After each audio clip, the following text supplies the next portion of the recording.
The house was eerily quiet, the kind of silence that hums in your ears and makes every small sound feel amplified. I could hear the distant ticking of the old clock in the hallway, its steady rhythm filling the space. Alex stood by the window, his back turned to me, the light from the setting sun casting long shadows across the room.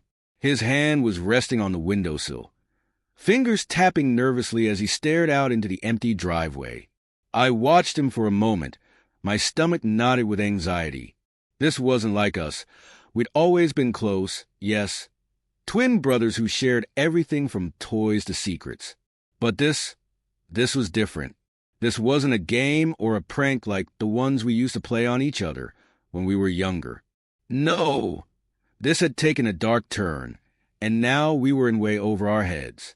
Mom and Dad will be back any minute, Alex said, his voice barely above a whisper, but it carried the weight of the situation. We have to finish this before they get here.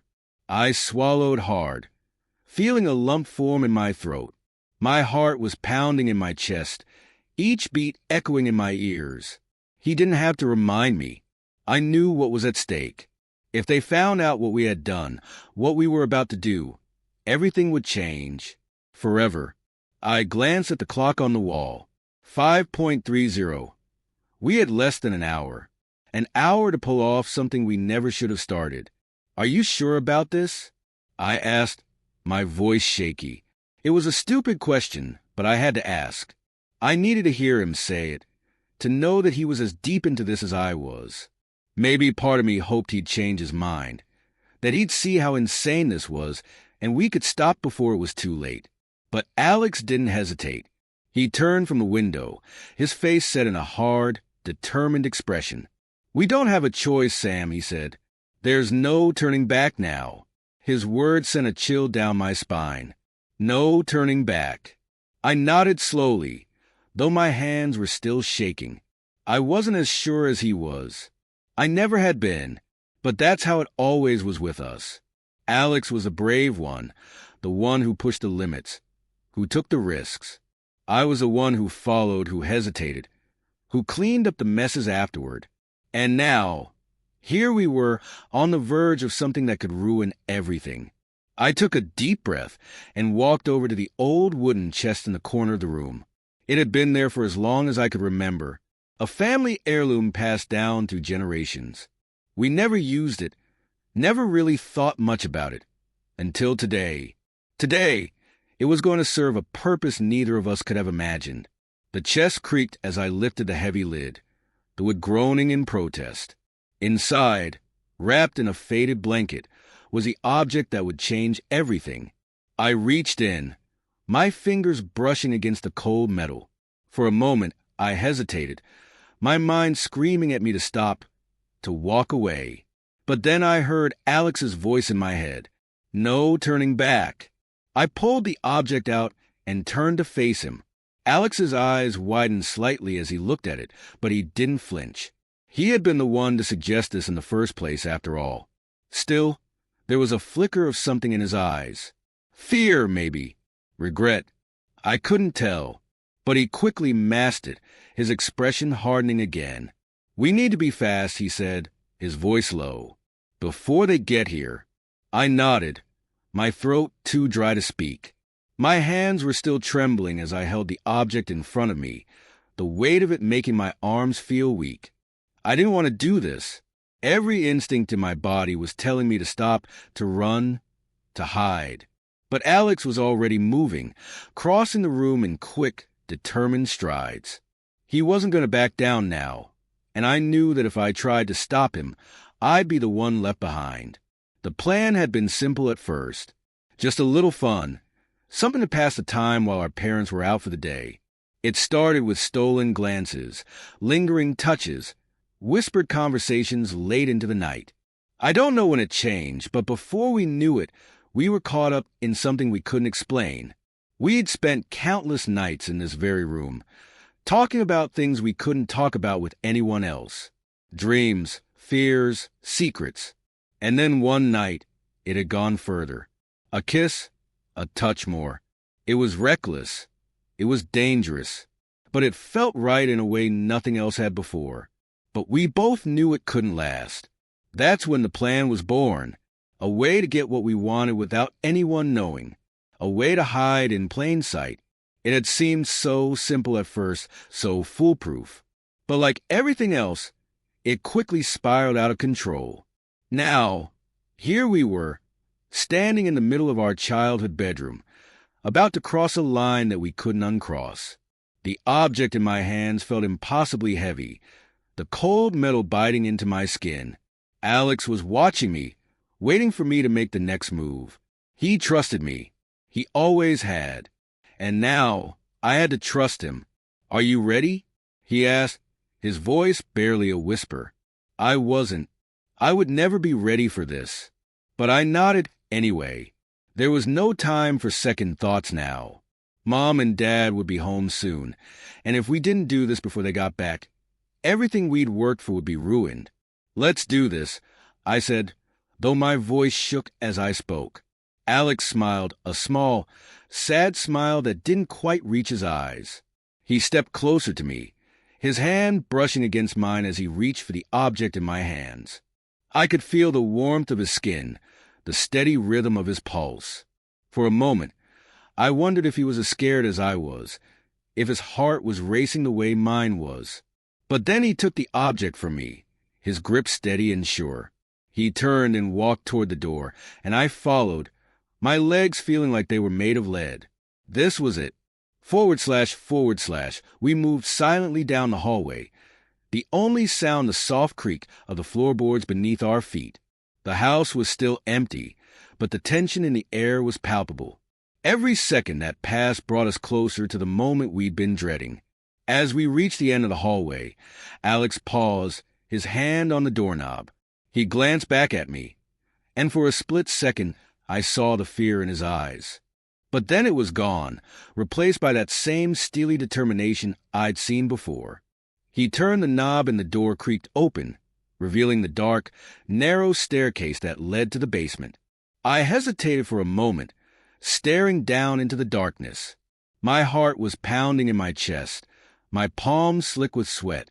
But Alex didn't wait for me. He was already halfway down the stairs, the object clutched tightly in his hand. "Hurry," he whispered, his voice barely audible, "before Mom and Dad get back." Forward slash, we descended the stairs into the basement, the dim light from the single bulb above casting eerie shadows on the walls. The basement was the one place in the house that always felt different, colder, quieter. It had an unsettling quality, like it had stored all the family's secrets over the years. We rarely came down here unless we had to, and now, with the weight of our plan hanging over us, the place felt even more oppressive. Alex moved quickly, his footsteps quiet on the concrete floor. He walked toward the far corner of the basement where we had prepared everything earlier.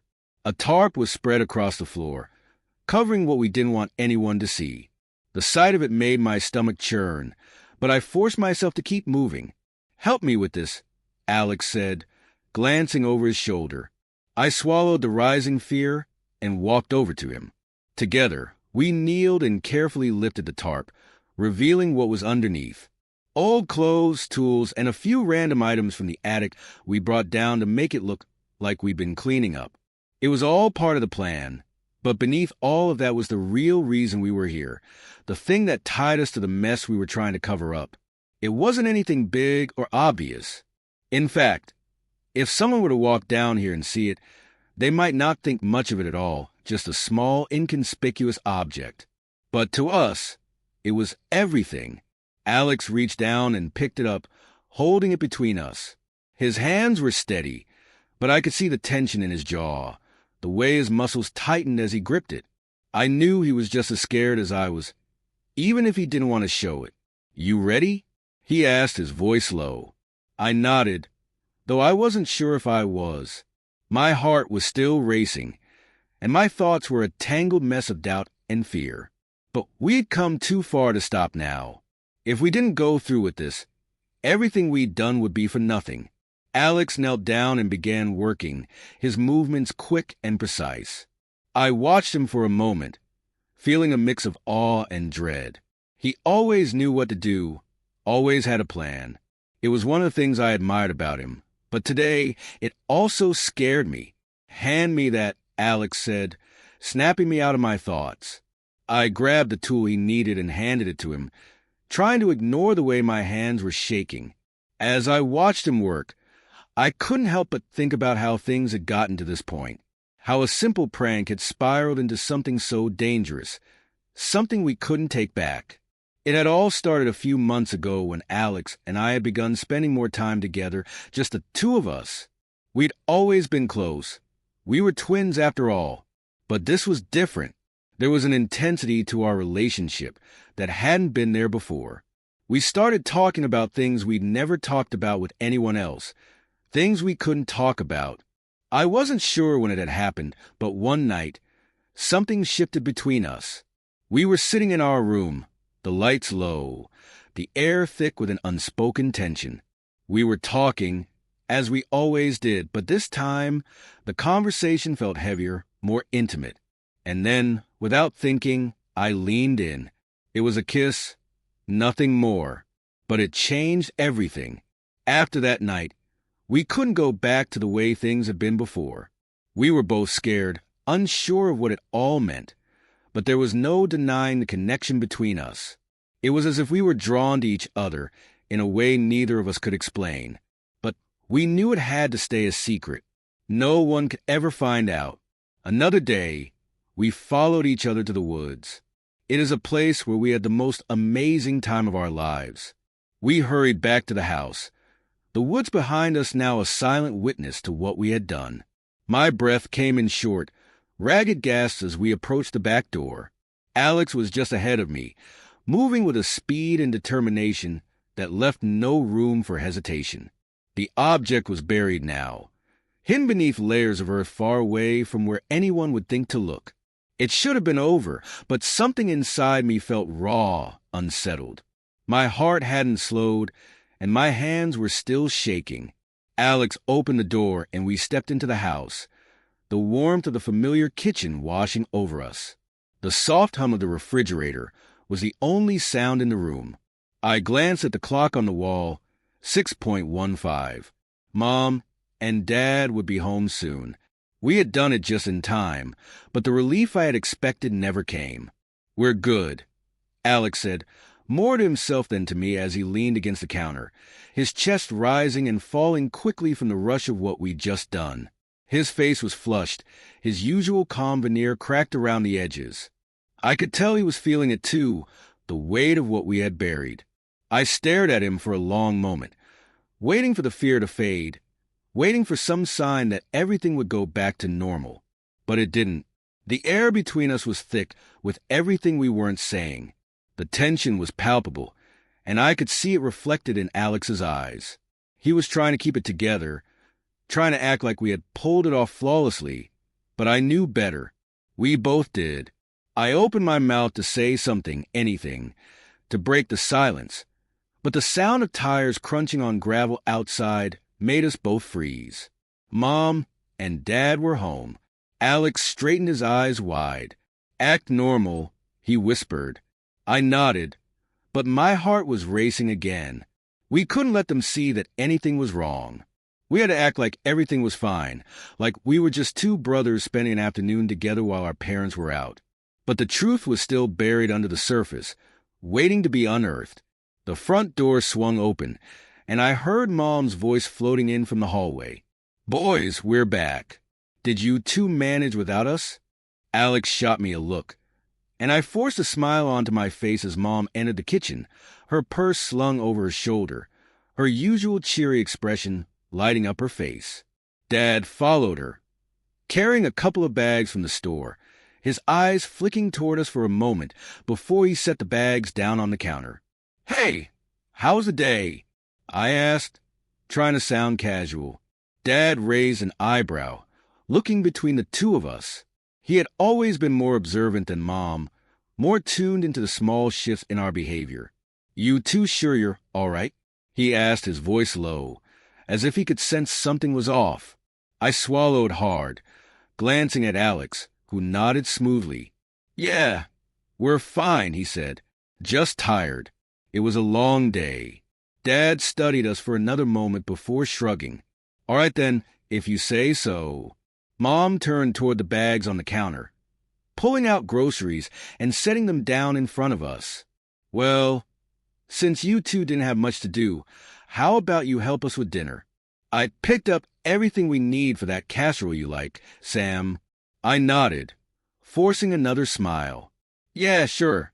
As we moved around the kitchen, helping with the groceries, I could feel the tension slowly ease, but only slightly. The weight of what we had done still hung over us, and no matter how hard I tried to push it down, it kept creeping back into my thoughts. It wasn't supposed to feel like this. We had a plan. We had buried the evidence. No one would ever know. But now, in the quiet of the kitchen with our parents right there, it felt like the walls were closing in, like at any moment someone would find out what we had done. The rest of the evening passed in a blur. We ate dinner, made small talk, and tried to act like everything was normal. But every time Dad looked at me, I felt a flicker of panic, as if he could see right through me. Alex, on the other hand, seemed to be holding it together better. He laughed at Dad's jokes, made conversation with Mom, and even helped clean up afterward, all without a hint of the turmoil we had buried beneath the surface. When it was finally time for bed, I was relieved. The day had felt impossibly long, and all I wanted was to retreat to the safety of my room, away from the watchful eyes of our parents.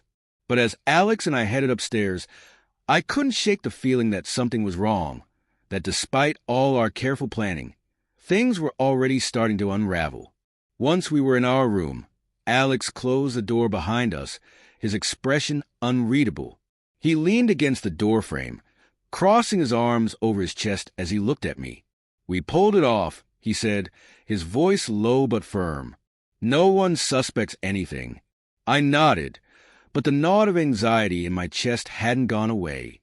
Yeah, I said quietly, but for how long? Alex frowned, pushing off the door and stepping toward me. What do you mean? I hesitated, glancing toward the window. The moonlight filtered through the curtains, casting long shadows across the room. I mean, how do we know for sure? What if someone finds out? What if... No one's going to find out, Alex interrupted, his voice sharp. We took care of it. It's over. But, Sam, Alex said, his tone firm, we're in this together. We've always been in this together, and we're not going to get caught. Trust me. I stared at him for a long moment, the weight of his words settling over me. Alex had always been the one with the plan, the one who took charge when things got tough, and I had always trusted him. But now, standing in the darkened room with the secret we shared hanging over us, I wasn't sure if I could. What if I can't do this? I whispered, my voice barely audible. Alex's expression softened and he stepped closer, his hand resting on my shoulder. You can, he said quietly. We can. We've been through worse than this. I wasn't sure if that was true. This didn't feel like something we could just push aside, something we could move past like all the other mistakes we'd made. This felt bigger, heavier, like it was going to follow us no matter how far we ran. But I nodded anyway, because that's what I always did. I followed Alex, trusted him to know what to do, even when I didn't. Just get some sleep, Alex said, stepping back and heading toward his bed. Tomorrow, everything will feel normal again. I watched him climb into bed, his back turned to me. The room was quiet now. The only sound was the soft rustle of the blankets as he settled in. But I couldn't shake the feeling that tomorrow wouldn't feel normal, that no matter how hard we tried, we wouldn't be able to outrun what we had done. I lay down in my own bed, staring up at the ceiling as the minutes ticked by. Sleep didn't come easily. My mind was too full, too restless. Every time I closed my eyes, I saw the woods, the dirt, the object we had buried. It was as if it was calling to me, whispering that it wasn't over yet, that no matter how deep we had buried it, it would find a way to come back. But the worst part was, I wasn't sure if Alex could hear it too, or if I was the only one who knew that this was far from over. I glanced over at Alex's bed, expecting to see him still asleep, but it was empty. The sheets were rumpled and his pillow was tossed aside, as if he had gotten up in a hurry.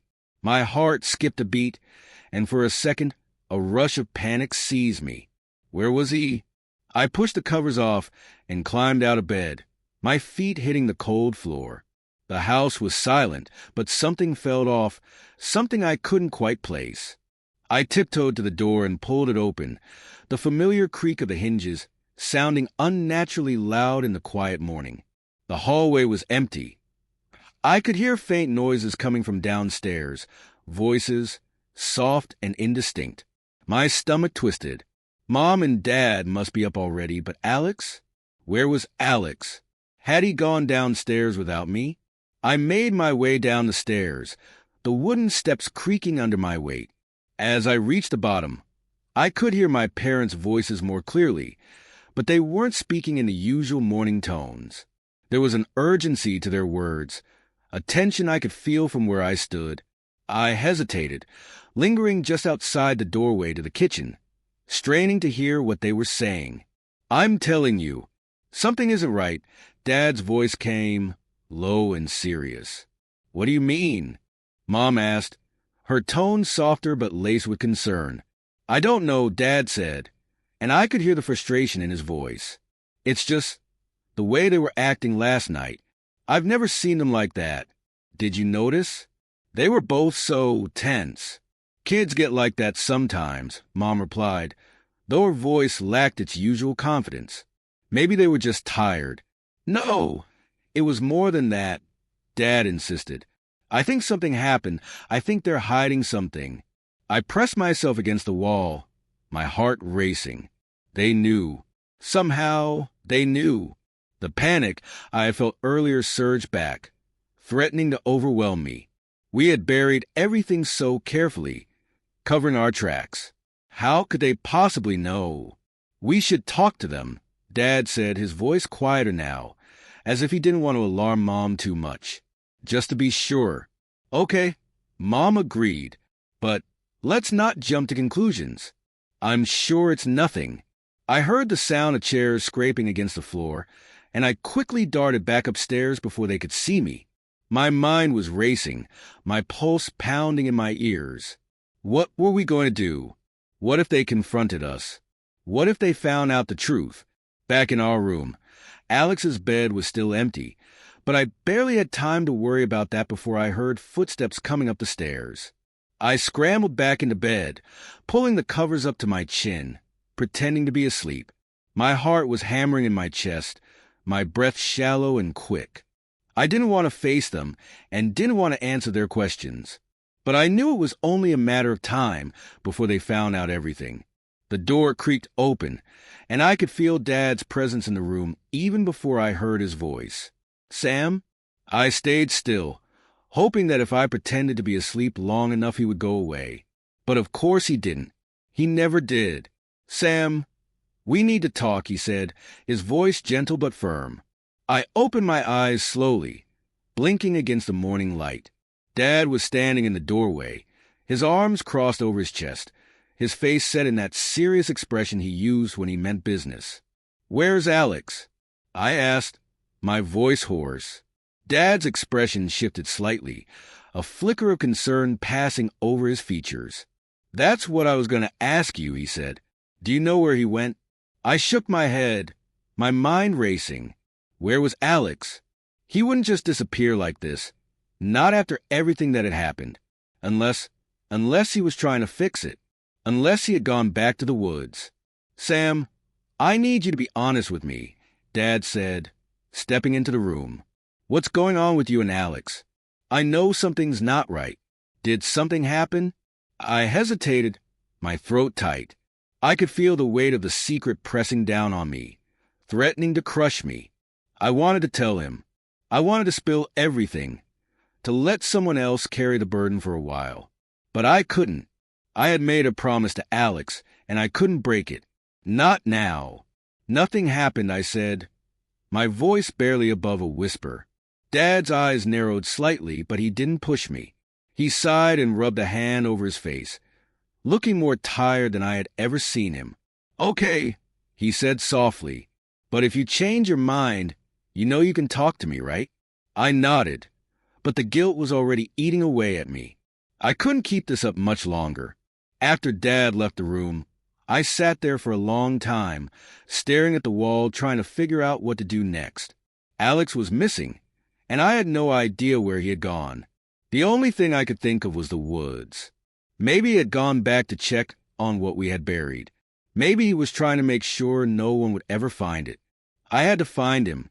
I threw off the covers and quickly dressed, my heart racing as I headed for the door. I slipped past Mom and Dad, who were in the kitchen, talking in low voices, and made my way outside. The morning air was crisp, biting at my skin as I hurried toward the edge of the woods. The same path we had taken last night stretched out before me, dark and foreboding. I walked faster, my feet crunching on the leaves and twigs scattered along the path. The deeper I went, the more the familiar sounds of the house and the neighborhood faded, replaced by the rustle of trees and the distant chirping of birds. But even the birds sounded different this morning, more distant, as if they too could feel the tension hanging in the air. "Alex," I called, my voice shaky. No answer. I quickened my pace, my heart pounding in my chest. He had to be here. He had to be. Where else would he go? The further I went, the more frantic I became. I was running now, the trees blurring past me as I called his name again and again. Alex. Finally, I saw him.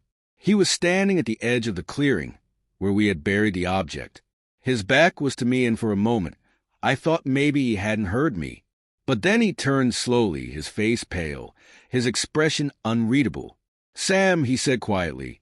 I stopped a few feet away from him, my breath coming in ragged gasps. "What are you doing out here?" Alex didn't answer right away.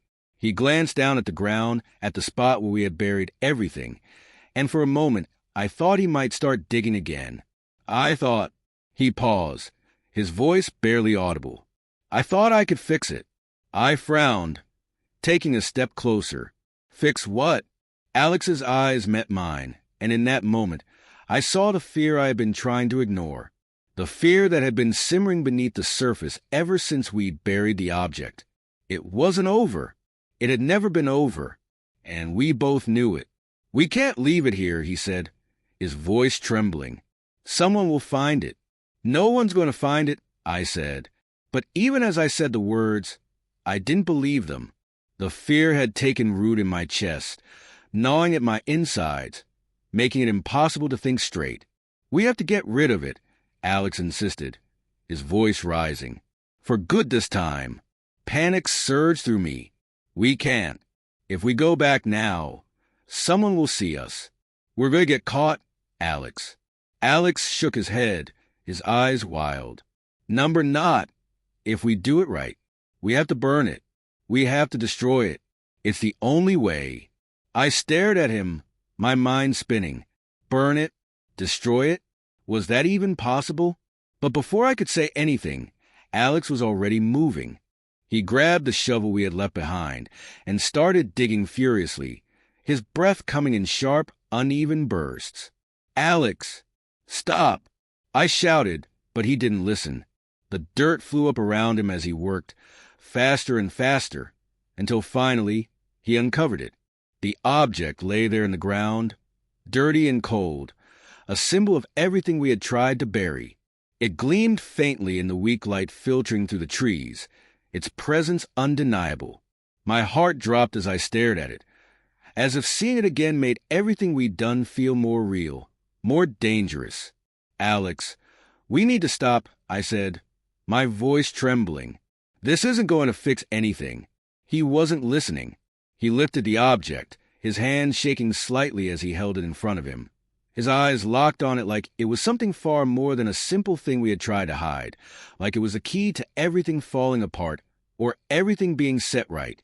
"We have to destroy it," he repeated, his voice urgent now. "It's the only way, Sam."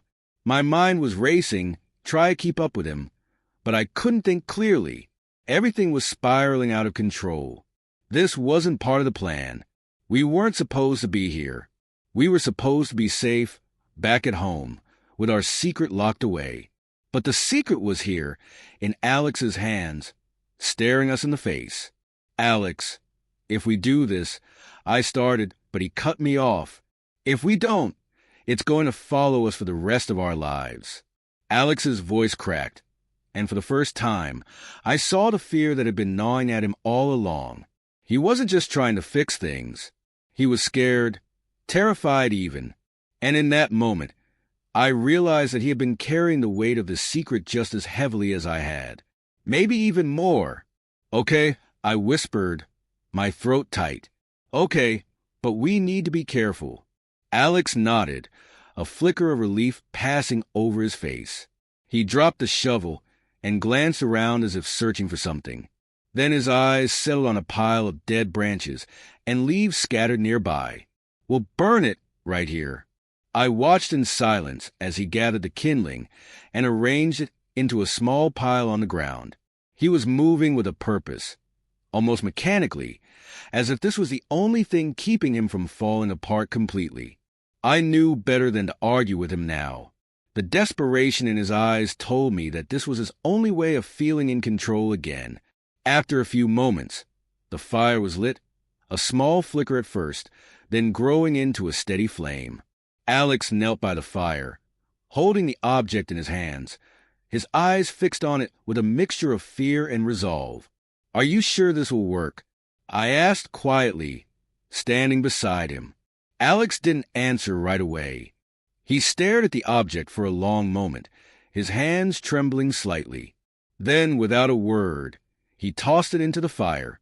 We both watched as the flames licked at it, as the heat intensified, turning the metal red-hot. For a moment, it didn't seem like anything was happening. But then, slowly, the edges of the object began to warp, melting under the intense heat. The fire crackled and popped, growing fiercer, consuming everything in its path. I felt a strange sense of finality wash over me as I watched it burn. This was it. This was the end. We had buried our secret once, and now we were burning it to ashes. No one would ever know. No one would ever find out. But the relief I had been hoping for didn't come. Instead, as the fire blazed in front of us, I felt a cold emptiness settle over me. This wasn't over. I could feel it in my bones. Alex stood up slowly, his face pale and drawn, his eyes fixed on the fire. For a long time, neither of us spoke. The fire crackled and hissed, casting eerie shadows across the clearing. It should have felt like closure, like we were finally free. But all I felt was a sinking dread that this was far from over. "We did it," Alex said quietly, but there was no triumph in his voice, just exhaustion. I nodded, though I didn't believe it. Yeah. The fire burned on, the last remnants of our secret turning to ash. But deep down, I knew that no matter how much we burned, how much we buried, we couldn't escape the truth. And as we stood there in the flickering light, surrounded by the dark woods, I realized that this secret wasn't something we could destroy. It wasn't something we could hide. It was a part of us now, woven into the fabric of who we were. And no matter how far we ran, no matter how deep we buried it, it would follow us forever.